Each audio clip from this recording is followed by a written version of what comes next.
Welcome everyone to the second studio lecture for this term. And this time it's the Basic Design Studio who is going to present, make a short presentation about the studio and how we work and in how way we work. And, but also a little bit about the teachers, specifically today about me and my office, A1 Architects, A1 Arkitekter, and Therese Selberg will also tell you about her different kind of works and projects. And then we will have some examples of previous year's students' projects, the diploma workers this year, who will tell you a little bit about their some specific projects from previous year. Anyhow, the Basic Design Studio, first about the name. With basic, it means basic architectural concepts that we investigate, like it could be color, texture, light, gravity, sound, all these kind of normal conceptions of that we discuss in the subject of architecture, but also in the profession of architecture all the time. So that's what we investigate.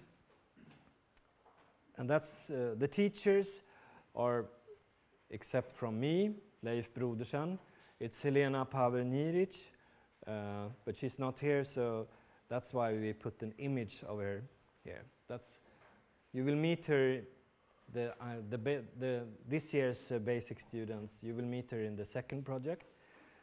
She's an architect who lives in Zagreb, and she's doing a lot of interesting projects all over Croatia, actually.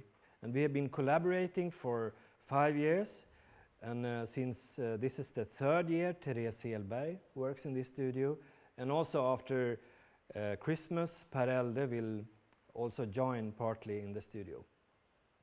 Anyhow, about me and my connection to my office, where I'm a partner, A1 Arkitekter in Stockholm.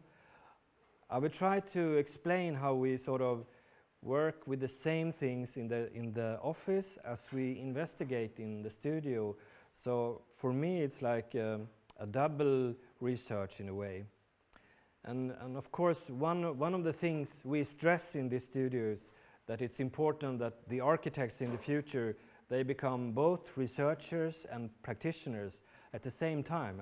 The research methodology is something that you could use in your practice, and vice versa. Like what you do in the research is something that comes from experiences in your practice.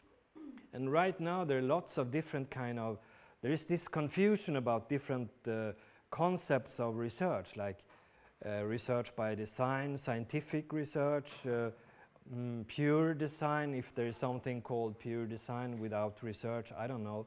Practice-based research, artistic research is a new concept that are discussed in the Swedish university context. And also research through education, that's something we do in this studio, I would say.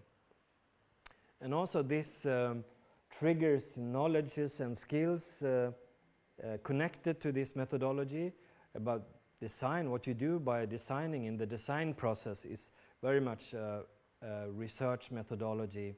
You reflect on what you're doing, you contextualize what you're doing, you put it in a wider context. You problemize, you communicate, you synthesize. That's maybe the most specific knowledge and skill for architects. And you collaborate. Today I choose just one concept, architectural concept, differentiation, and just to put in the context of this studio. That's something we work a lot with in my office, and also I could see that we partly investigate in this studio. Differentiation is a division making differences within something earlier unified. It's also interesting to think about indifference in opposition to difference.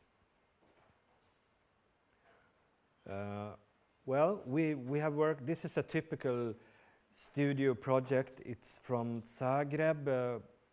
3 years ago, there was this transformation of an abandoned hospital in Zagreb.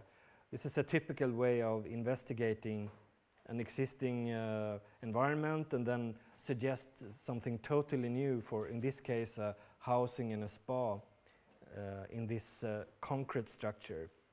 I think this project was never realized, the hospital. It's just, the structure has just been standing there in the center of Zagreb.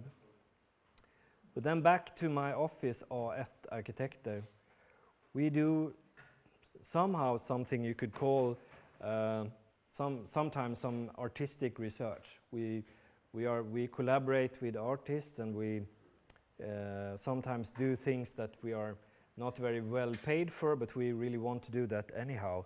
The first project here is a camera Obscura investigation that we made this research how this could be used in public space. This artistic project is also like an installation investigating temporality. We just wrote this sentence. It's actually it's Jesus Christ who said this. Don't be afraid. But then it sort of disappears very quickly in the other kinds of differentiation. This is a dance company in Stockholm, their rehearsal space and also space for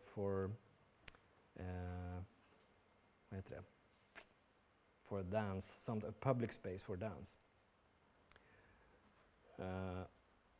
So I think it's really interesting to see how you could make small differences in everything you do, like, and how far could you go? It's not always the right thing, of course, but anyhow, it's almost always interesting to ask yourself this.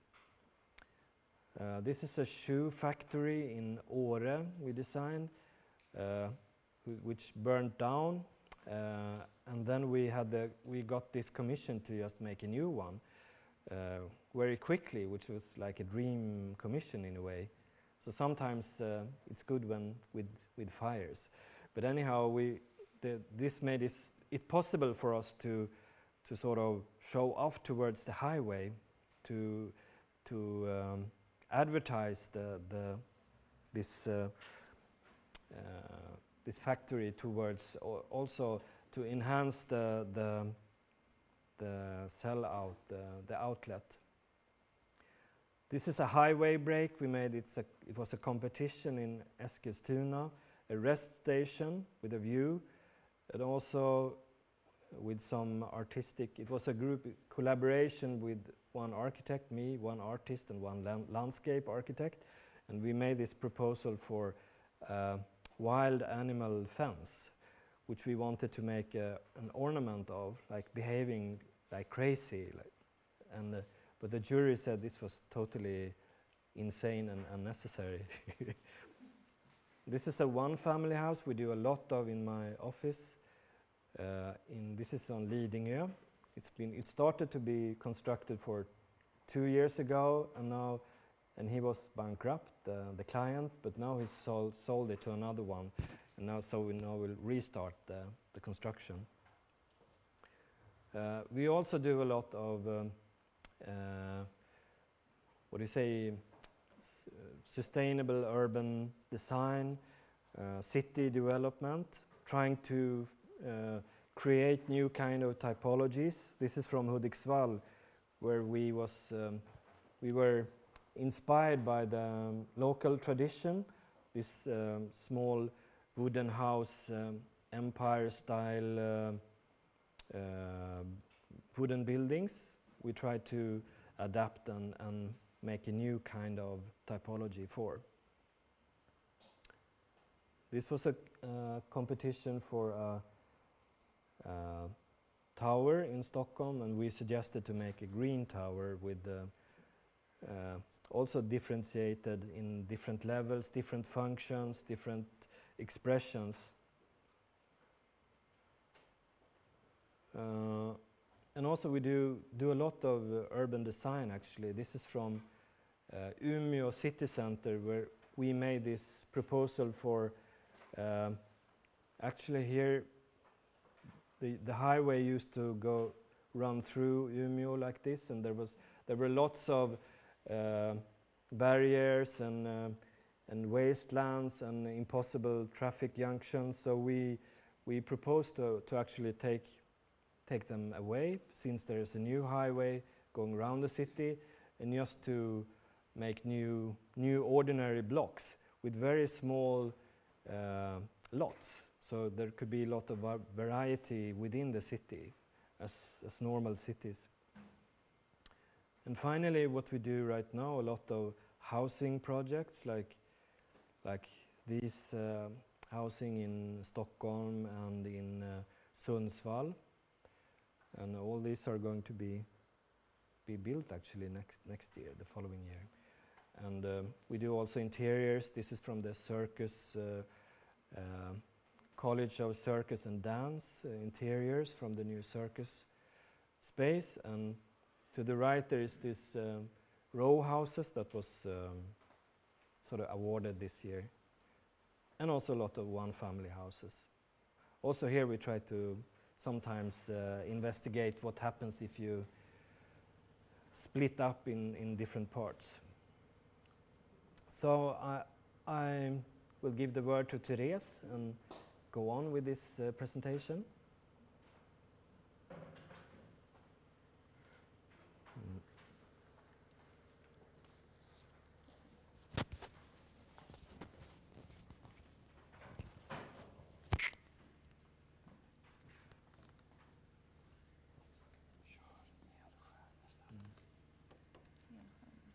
Control L. Like this? Looks really weird. Sorry, there is some... det är några gröna grejer på. Det har inte jag.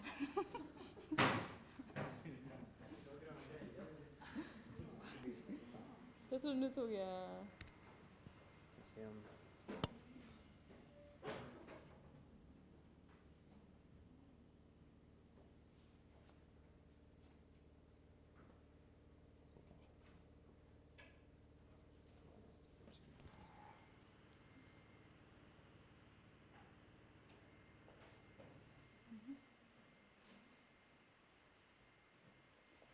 Hur tar jag fullscreen nu då? Funkar inte den andra?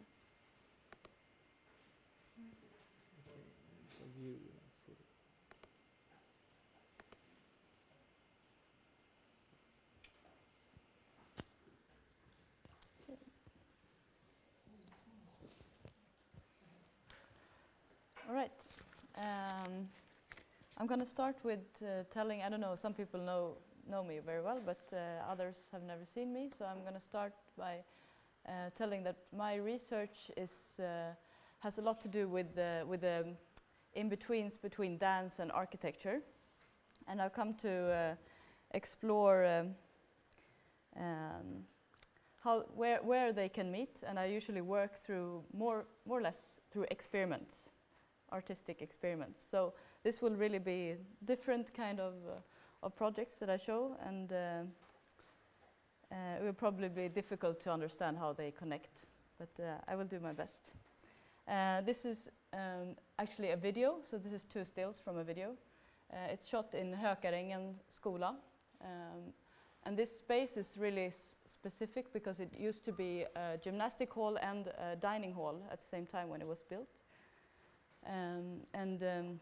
Through this video I'm trying to sort of sense, like the sense that a room can have, and also the feeling of the students through different choices that you have in school. And in the video the doors are clapping, and there's also this dancer. It's a guy from my dance crew, and the movement is going around, like symbolizing sort of how to make different choices and all the possibilities. I'm trying to sort of started off by trying to put one certain dance form in a context where it could mean something else, or where it could actually get another view of the dance and also of the place. So this is another dance style. I do break dance mainly. Today I'm also collaborating with some modern dancers, but this is another dance style called locking, and locking uses a lot of pointing movements. So it's like a lot of these kind of movements. So I tried to put a locker in a context where it meant something else. So here he's in the middle of the street, and he's really directing the traffic. And it worked really well, actually. Some people got really angry, but a lot of the time they were really like going the way he pointed, even though they didn't want to. This is another project. It's called Balletten. It's shot. It's actually not a video. It's a performance that we did. It's shot in a Västberga industrial area in a tunnel that was totally empty, and it was really a really cool space. It was really long tunnel, and one layer in this project was that we wanted people to really experience this tunnel, and then we also did this performance where we were 8 or 10 people, I think. I was cutting some sounds together, like using some samples of sounds, putting them together and giving every dancer or performer one sound each. So you would only move when your sound was heard. So maybe, and you had like this this lighting on your forehead and on your hands or on your feet. So it was like a light performance. So take this away.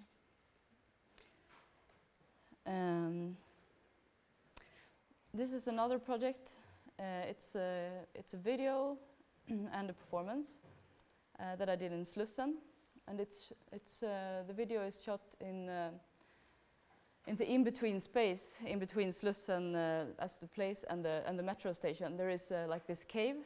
It's called the Torak Cave because it was a graffiti writer called Torak that found it. But, like this urban explorers area we can go in, and there is a lot of layers in this project, but one is I didn't want to comment like if I wanted Slussen. It's such a big question with Slussen, if I wanted to tear it down and build a new one, but I wanted to sort of problematize the question of Slussen. And on my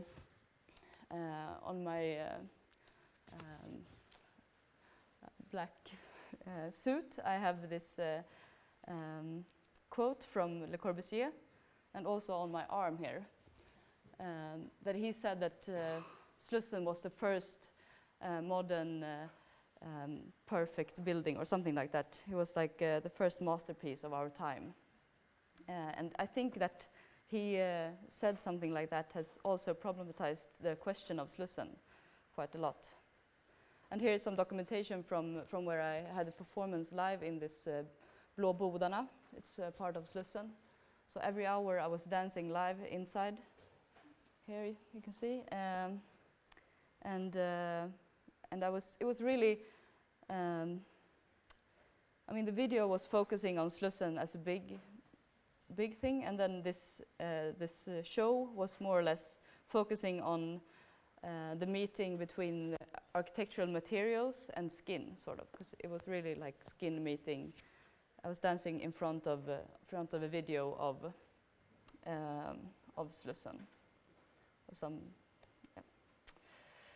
Here's a completely other project, but it sort of also deals with architecture, even though you might think it's a normal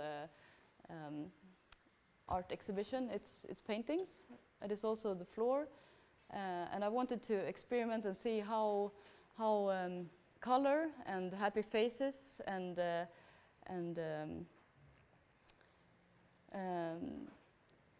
also this layer of history through. I don't know. Maybe some of you have seen a video called "Paris is Burning." It's a video or a film from that is dealing with the dancers and the Vogue dancing scene in New York in the beginning of the 80s, whereas people that felt like they were set aside from the society, and they couldn't express themselves in the society because they was not allowed. So they put out these balls and this where they could dress as they wanted. They were like transor, and it was like one night, and they could be themselves. And this was an experiment, if that was possible, in Stockholm, where people never dance, and it was totally light, and it was really crazy.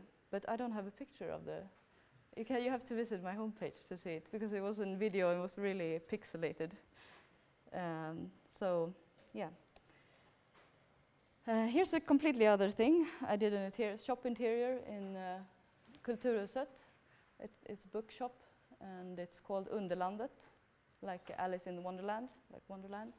And it was kind of fun because it was a problem that we had, and because we needed lighting on the tables and lighting on the books, but there was no way to drag the lighting on the ground, because it was marble ground and we were not allowed to touch it. So we sort of had to take them from the roof, and we would try to make an idea out of that. So we put this wooden globes on the electricity lines that actually made the whole atmosphere. And another side, since I graduated here from this school, 2004, I've also been really involved in Architects Without Borders. So that's sort of something I try to, little by little, get that subject into basic design studio as well.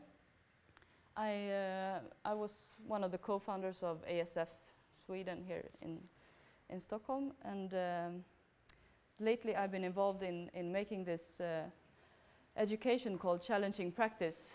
It's a collaboration in between 5 different ASF groups through ASF International, and it's basically based on general questions, like basic questions that you have to think about, like discrimination, heritage, land tenure, disaster, and we do a lot of like collaboration and participation on site when we work. And this is a workshop that we did in Kenya, in Mashimoni, in Mathare, outside Nairobi.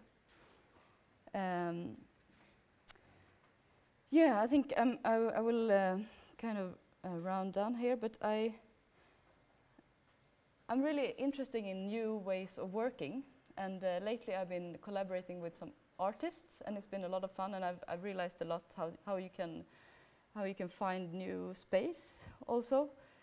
And we did an experiment where we had this room, and we little by little, once at a time, it's kind of a participation work. We got to know each other's artistic disciplinarities and thoughts at the moment. We had this empty space, and we had a lot of materials, and we put one thing at a time at the site, and then when it was your turn, you could change the site, or you could make it upside down. You could put like sour cream on it, if you wanted it. You could like do whatever you wanted, and it was really interesting to see how different people work with space, but also at the same time we were writing a text. So every time you change the installation, you can call it, you also wrote something, and then you changed the site, and you wrote something. So it was really interesting to see what kind of thoughts were connected to what came up. And last week I was actually doing this same thing at the space where that Leif designed, this dance studio. It was a project designed by Koreografiska Konstitutet. It was 5 choreographers and 5 artists working together a whole week. And one of the experiments we did was, this was my idea, I wanted to try to do it in this big space. It's a really, really beautiful space, and a really big open room, and we tried to make it more spatial, like more architectural maybe than the experiment that I did before with the two artists. This is just some stills from last week. And we also did this text at the same time. And then, yeah, it was really, it's experiments. I don't know where to put this, where to like end this experimental research, but I think it's, you realize a lot about yourself, what kind of aesthetic values you have, and also about working together. I mean, sometimes you do something and someone else comes up and changes it, and you were so happy with just that little detail. And I think it was really interesting. Thank you.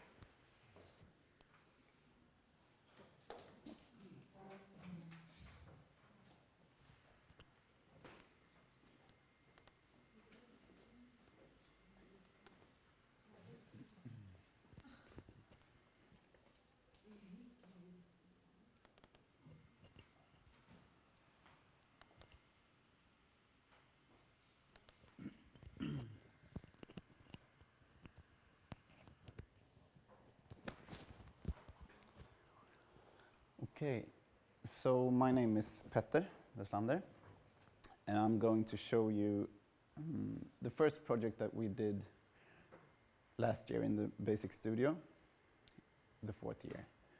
And we were supposed to look at a new art museum at Sandhamn in the Stockholm archipelago. And my project ended up being a cluster of art studios as well as the old lighthouse of the island. Sandhamn is a rather large island in the Stockholm archipelago, and it's heavily visited during the summer period, but during the winter it kind of dies, and the all-year inhabitants are becoming fewer and fewer, which is sort of a problem for the island. So I wanted to look at something that could make people stay at the island for a longer time and connect to the island more than just visiting an art museum for a day or so. And when we went to the site, I found this old lighthouse at the high point of the island, which today is abandoned since 20 years back, and I couldn't get into it, but I imagined that the view must be quite spectacular.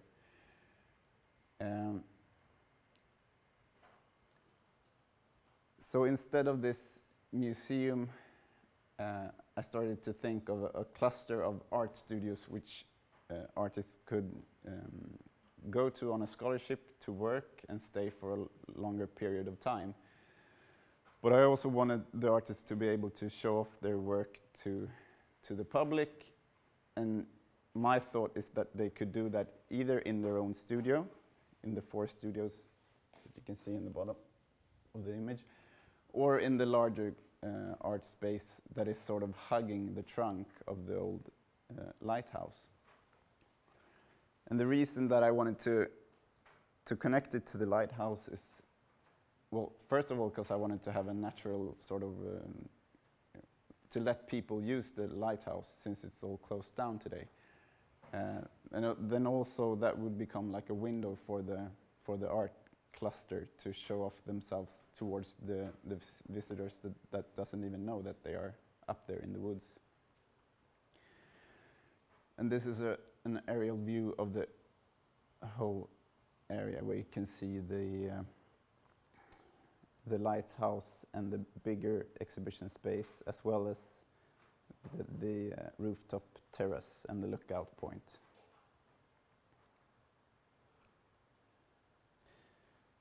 And we start by looking at the exhibition space and the +22 space, which also could be used as an exhibition space, as well as the lookout point, of course, which is just a fairly rough space, only interrupted by the existing stair towards the lighthouse today. And it also stretches out a bit into the landscape. However, I wanted these objects to feel like they just landed in the landscape, but you could use the concrete area as a sculpture park as well. And this is a section through that.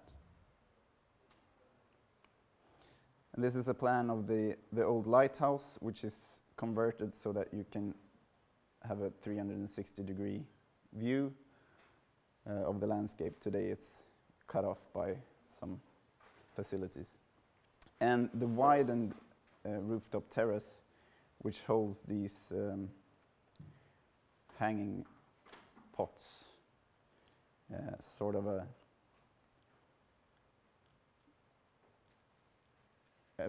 landscape up in the air or something. And this is an interior of the art space. And the studios, which are 4 and could be developed to being more than 4, of course, are fairly similar to each other. And they all have these sort of living cabin which hangs up in the roof, from the roof. And then they have this more general studio space with a double height and a small kitchen area.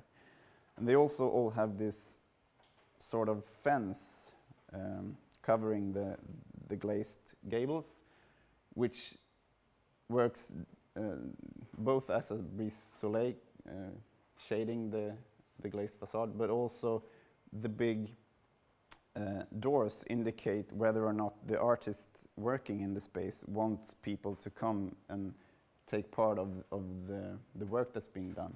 If he doesn't want to show off his work in progress, then the doors might be closed, and otherwise it's sort of a welcoming gesture towards the visitor. And here you can see the hanging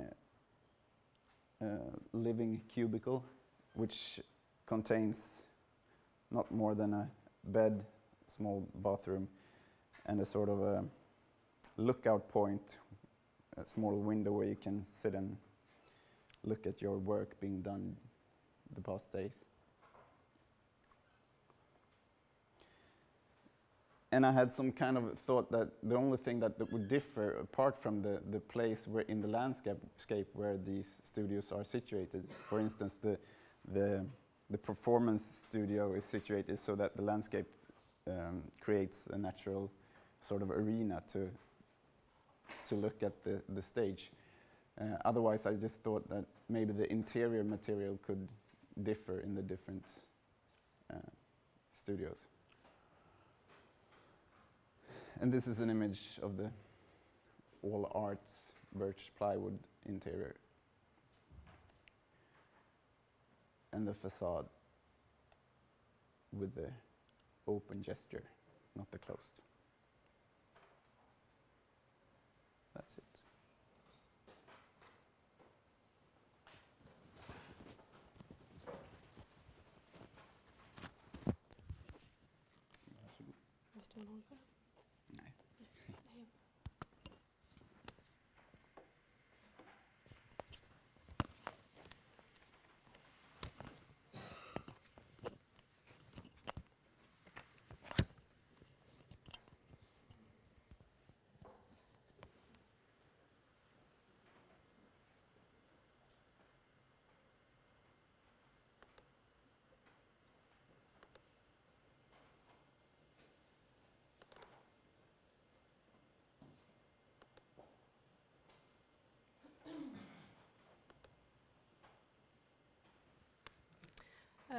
My name is Matilda. I'm going to tell you something about the third project we did in the studio last year, which is called Specificity in Architecture. And in this project, we were supposed to investigate the opposite of the general in architecture, which is the specific. And we got to choose a real or a fictive client, and then investigate how specific a building for this certain person could be. So when we got the task of choosing the client for the project, I started to think about a documentary I saw last autumn about Vivienne Westwood that is called Do It Yourself. And a short presentation of the client. Vivienne Westwood is a British fashion designer and businesswoman who is largely responsible for bringing punk and new wave fashion into the mainstream.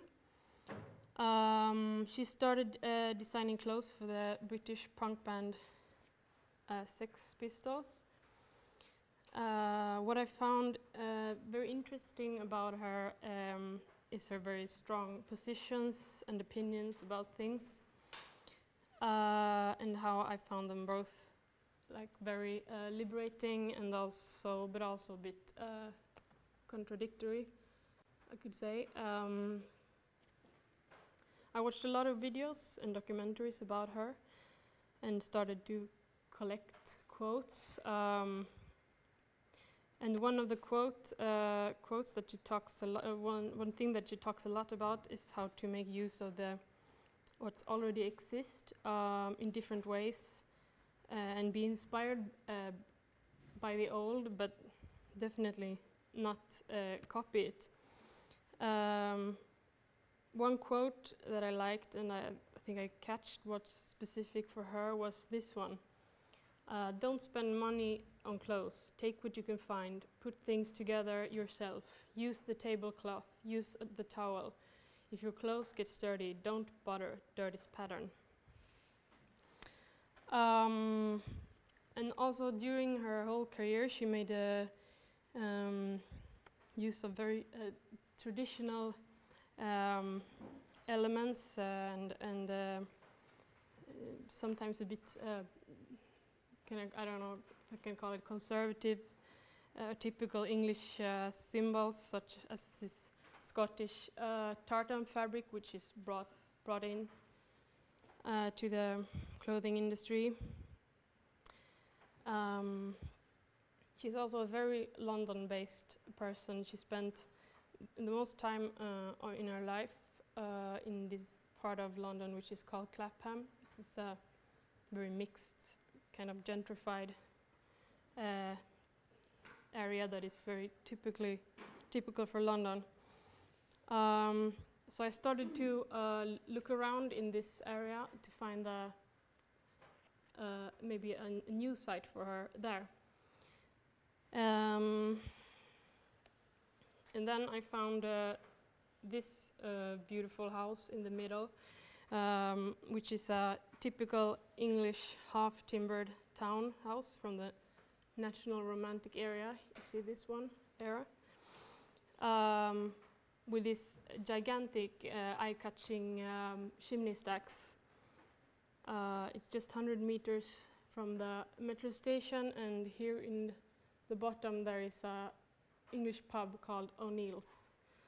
And these amazing and maybe a bit over-dimensioned chimney stacks you see here, they are structural elements in the townhouses, and I think they're very not likely in use today. But I got the idea of reusing this for adding more structures that could be connected to the attic floor of the whole half-timbered house, and that could also connect to the playful roof landscape with all its sloping bays.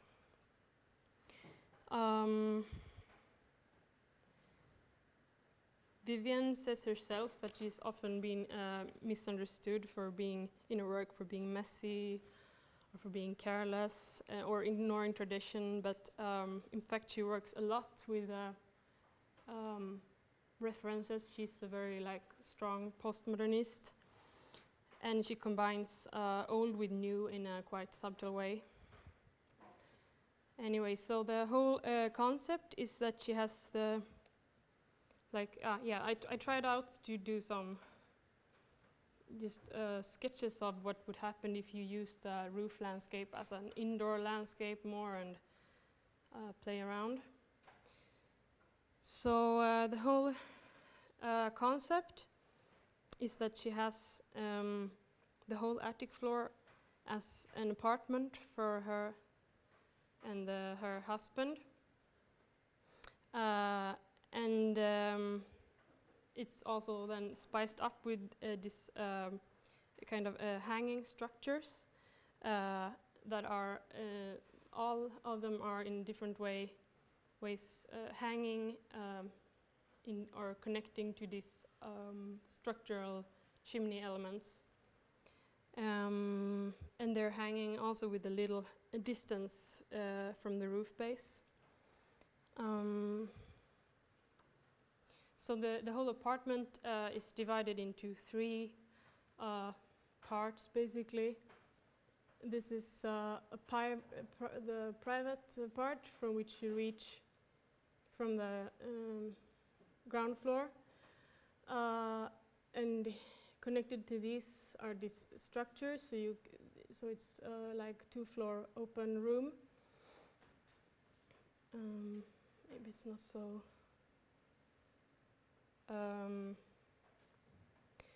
And then you have this kind of more a greenhouse translucent structure in the middle that is, I don't know which one to show really,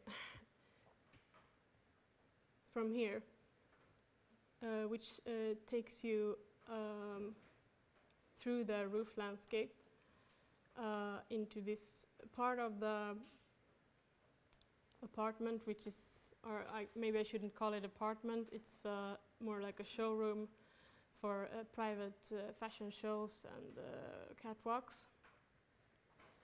And this part over here is her, she's a really keen gardener, so it's her private garden.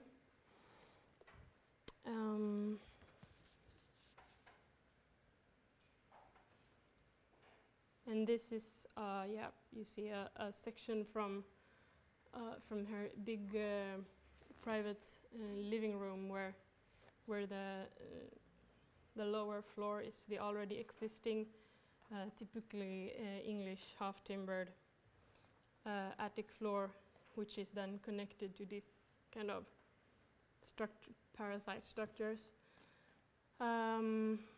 And this whole corridor in the middle that leads you over the roof.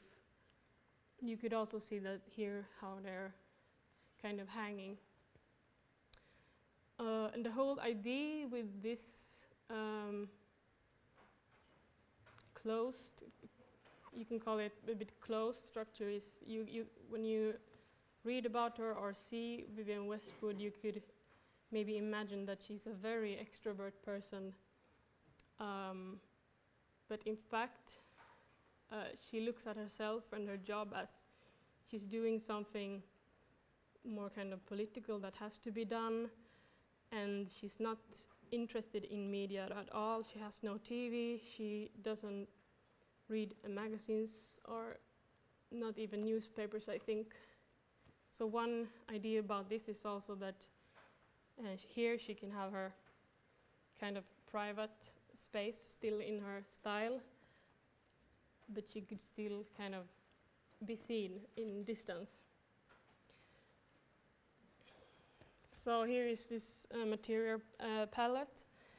I tried to translate many of these elements or fabric elements that she used in fashion, but into building materials. So it could be composite materials like this translucent grating. It could also be this traffic security equipment. Things that are not meant to be architecture in the beginning at all. So here is a picture, and here is this other picture from the showroom, where the chimney stacks are now an interior element instead,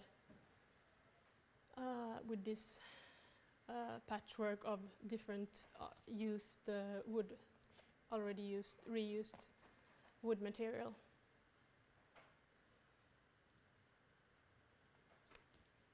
Yes.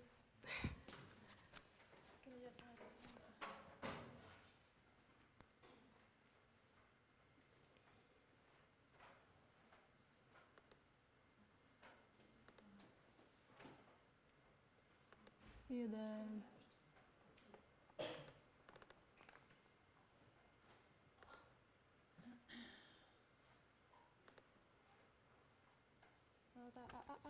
Vad? Ja, den.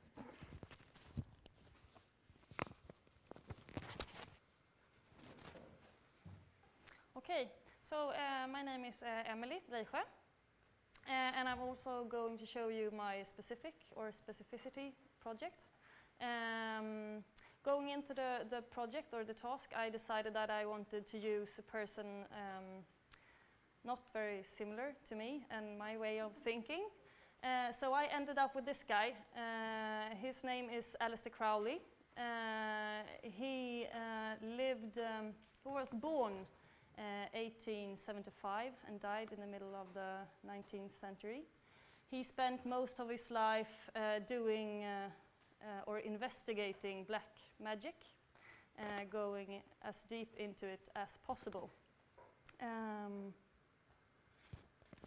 He was in a couple of different sects and hidden societies. He was thrown out of most of them because he was like too extreme. So he started his own religion, the Thelema, to which he also wrote its Bible, the Book of the Law. He was pro-drugs, pro-free sex, a total exhibitionist, a really, really strange guy, but really interesting. He had his own cult in Cefalù, a little island out of Sicily, where he actually also got thrown out by Mussolini since one of its members died through drinking cat blood, I think. So I chose this guy and I turned him into modern time and into Stockholm.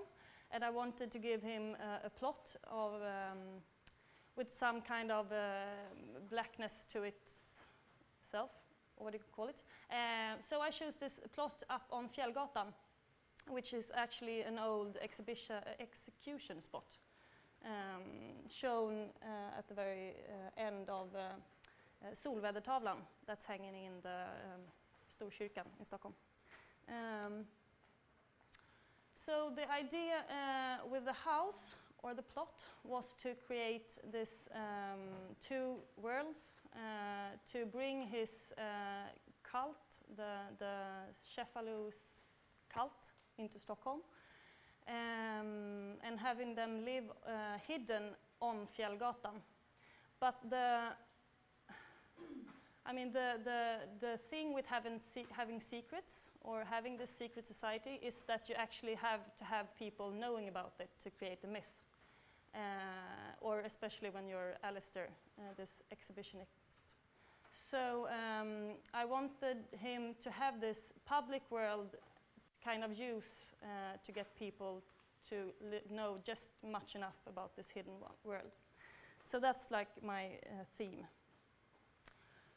So, going into the house, you enter here. There's a staircase up from Fjällgatan, and this entrance is here. And this is if you're actually invited to one of his public parties. So you have this entrance hall, in which I decided on trying to co-design this wall, seen in the section here. I co-designed it with Ernesto Neto, who is this artist doing these textile walls. And as you see in the section, it has a direct shaft down to Aleister's bedroom down below. And then you keep on in the house, going through this hallway, which has this tilted wall in which Aleister makes you kind of like lean towards him, so trying to get you really close. And then you go out into this big like party room looking out over this, this wonderful city of Stockholm. If you have to go to the toilet, you go back to here. And as you wash your hands, you might get a glimpse of the sect's offering animals walking out in this uplifted garden outside. As I told you, he was like, maybe I didn't tell you, he's also like, to get deeper into black magic, he's using this sexual rituals. He was a sex addict.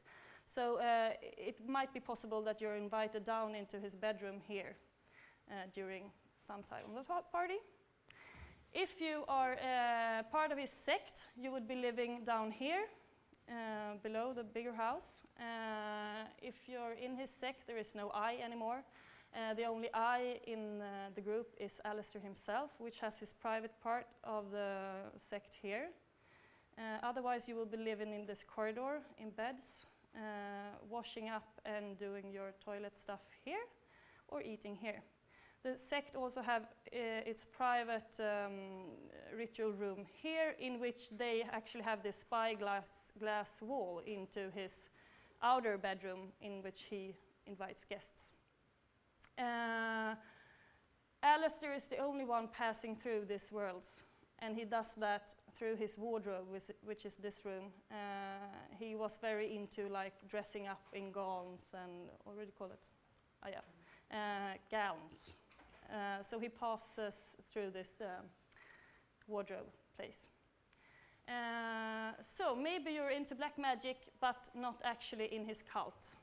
You would maybe be invited to this secret societies having their sect stuff going on. Yeah. In this big room. The entrance to that one would be here on Kärrhovsgatan in this one of this door, and then you have like a couple of 100-meter walk into this big room, in which Alistair has this really high-tech room where he could adjust wind, sound, 3D projections, all of that to create his magic. This is a section through the house with a big party room looking out over Stockholm, the public bedroom, and the inner world's smaller ritual room. The bedroom area, and then the outer garden with the animals. And this is the house seen from outside. There will be like this steel brass element covering the whole house, so it makes it look like it's really like closed off, but when there's a party going on, light will be going through it, so it will be, the party will show itself. The brass element is of course an image of Alistair himself pushed through the steel. Well, yeah, that's it. Welcome.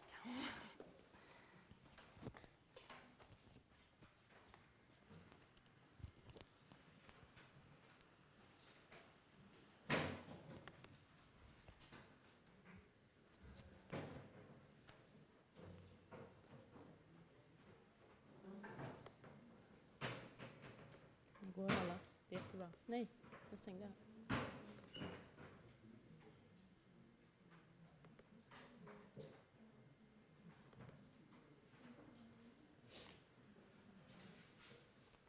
Vad är det här för boll? Okay. Hi, my name is Mila, and I'm going to tell you about the last project we did after visiting Tokyo for 2 weeks. We were given the task to design a new Japanese cultural center in Stockholm. My project is called Walking Among Clouds. As a picture for you to have in your mind when I'm talking about it. The site was Gärdet in Stockholm. I don't know if you all know, but it's a really huge place. Someone call it in between the country and the city. And the first feeling when you are there, for me, was to either go low fat or go high thin, and I thought it would be more fun to go high. And I really wanted this center to be activated 24/7. That was with me when I designed the program. We had a few things that we had to put in the program, but it was kind of free for us to explore. I've always been fascinated with the Japanese graphics, and when I started to think about this project, I tried to find ways of me to think about how I should approach the design. So I started to go into this graphic, and I started to I was really fascinated about their ways of using clouds in a lot of their graphics. And I found out that the cloud, it's a way of defining something more, how should I put it? You could combine worlds. If you put clouds, you can combine different words. And so that was the clouds became really important for me to forward with the design process. And then when we're there, we visited a lot of different temples, and they have this. This is all over Asia. It's a pagoda, which is a 5-story tower where they buried the emperor, and they stack away valuable things. So these two things, the clouds and the pagoda, was kind of my forces. So I tried to combine these two, and I wanted to make a cloud wall on Gärdet. And my program is I put martial arts there to my idea of 24/7 people could go there and train, and then I have public interaction, which is library, cafe, and gathering. And then I have an exhibition, which is kind of focusing on the contemporary design in Japan, since we already has Östasiatiska. This was both exhibition on art and graphics and architecture and design, and then I wanted to put a Japanese bath and a meditation floor. And I started to look into this different type of clouds, because it was really hard to know how these clouds could be a way of designing the building. And I thought about how I wanted this project to develop, and I really would like to, since I want to go high, I want to give the visitor a feeling that you are walking among the clouds. And this is kind of an early concept picture showing how I would like to see a building at night at Gärdet. If you are in the city, you could see there is something happening, and you could see those clouds in the darkness. I started looking at height and proportions, and it's interesting to see that this is the same. They are the same wide, but they are different height, and you experience the building. This look more fat to me than this one, but it's the same breadth. Width. Oh, okay. I looked at neighbors in the city and to get a clue how high I could go. And now we're jumping to the. And I in the end, I got really high and really thin. I started out with 5 meters, and then I pushed myself to 3. And this is, since I go so high up and I need this martial arts center, I couldn't fit it into the thin, high wall, and I put it underground so I could take care of the wind loads, because it's open place and it's a lot of winds. And when you come as a visitor, you enter through this long stair, and it's going to be a field of bamboo around the building. So you are walking down through the bamboo, entering down here when you can hang off your jacket, or if you're going to go train, you go train. And then you go up. I had 2 ideas of how to enter the building. So this is either put the stairs parallel to the building, or in this case I had it like in an angle. And then we have the plants just going from cafe to like half floors, workshop, exhibition, yeah, since I told you before. We have a library that you can sit and study, and my feeling was that I wanted the program to be intense in the bottom and getting more and more like calm and relaxed as you went up in the air. This is a section. For me, it was also investigation in stairs and how fast you could go in a stair and how you could make person to slow down. Here's a section. As you can see, the stairs are faster in the beginning, and then it gets slower and slower the higher up you go. And on the top you have a moss garden, meditation moss garden. Here's some stairs. Here's a facade, and I tried different clouds. I was in this really, in the beginning the clouds looked like really clouds, but it was too childish and it felt like,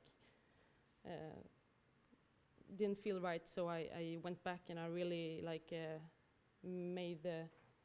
tried to simplify the picture of the clouds, and for me it became also a way of dealing with this concrete wall, how to make the forces go down. And this is a situation. Here you have the embassy, and I put myself kind of close to the embassy, but still a little bit away. Here's some shadows through the day.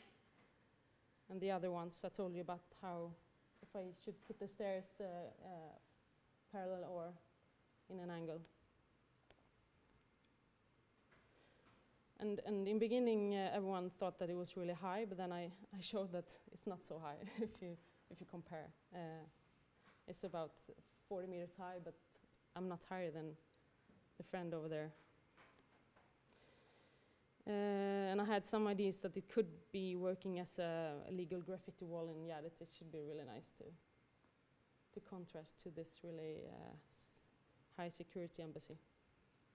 And this is, I'm going to show you really fast pictures, and they are like kind of low res, so you just have to take that.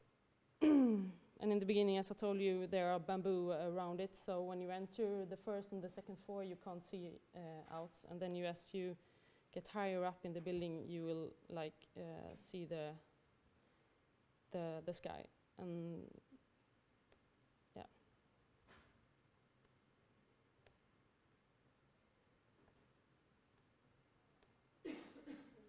Here's the bath.